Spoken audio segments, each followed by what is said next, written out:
बंधुगण नमस्कार। शुभ सकाळ। Good morning to everyone. आज शनिवार। प्रभु शनिदेव को कृपा समस्त ऊपर रहू, समस्त मंगल हो, एति मोर तांका निकट में प्रार्थना। ये अवसर में गोटे भक्तिपूर्ण कथा कहवाक चाहे। अनुशासन पर्व पितामह भीष्म कहते जदि लगातार भावे 12 वर्ष गोटे कार्य निष्ठापर भाव करा जाए ता संपूर्ण रूपे सिद्धिलाभ करिथाए। यह गोपपुर जड़े बासी भक्त कृष्णदास नाम यह शुणी एवं से कृष्ण का मंदिर को जाई, प्रभु कृष्ण का मंदिर को जाई लगातार 12 वर्ष माला पिंधे भोग करथिले एवं जेतोले 12 वर्ष पूरी गला से जानिले मोर सिद्धिलाभ हैला।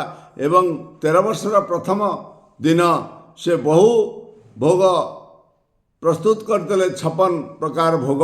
कृष्ण निश्चित भावे मो घर को आसबे, मो घरे भोग खाइबे, मु प्रभु को दर्शन करी यह भावी से अति निष्ठापर भावे बहु प्रकार मिष्टान्न तैयारी करथिले। सकाळु संज जाए अपेक्षा कले 13 वर्षर प्रथम दिन, किंतु कृष्ण आसिले नाही। जेतबळे से देखिले संज बुड़ीगला, प्रभु कृष्ण आसिले नाही, से समस्त भोग को एकाठी करी नहीं फोपाड़ी देवाई बसिले। से जानिले ये प्रथर मूर्ति आर किछि माने नाही। जेतबळे भोग फोपाड़ी देवाई बाहर को जाई थांती जड़े बालक आसी पहुँचला।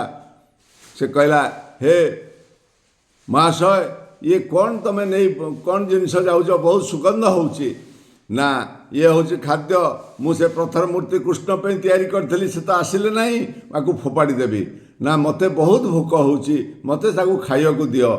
सेठू से कृष्णदास कही बाबा नियो तुम्हें खाओ। या कहीकि जितेबाला देले कहले मोर तो गोबर हाथ, मु कौन खाइबी, तुम्हें मते खुआई दियो। एणु कृष्णदास गोटे गोटे खुआई देइचंती। से बालक कांदिबाकू लागिले, कहले हे भक्त कृष्णदास तुम्हें आज मते माला पिंधेब नहीं। कृष्णदास कही तुम्हें किए ना, मु तुमर से काना, तुम्हें जो माला पिंधाओ भोग खाइया को दियो, मु सेतबळे मते तुम्हें आलिंगन कला भलिया नाग, आज तुम्हें माला पिंधे ना। एणु सेठी कृष्णदास भक्त कृष्णदास प्रभु को भूल बुझाकू तांका मनरु दूरी देइथिले एवं 9 बही पाद तले पड़ जाइथिले, प्रभु मते क्षमा कर, मोर भूल हो जाइछि।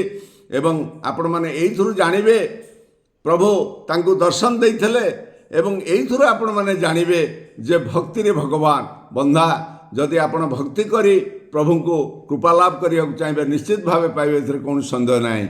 मु आपण मान को एति कहि रहउछि। जय जगन्नाथ, जय जगन्नाथ, नमस्कार।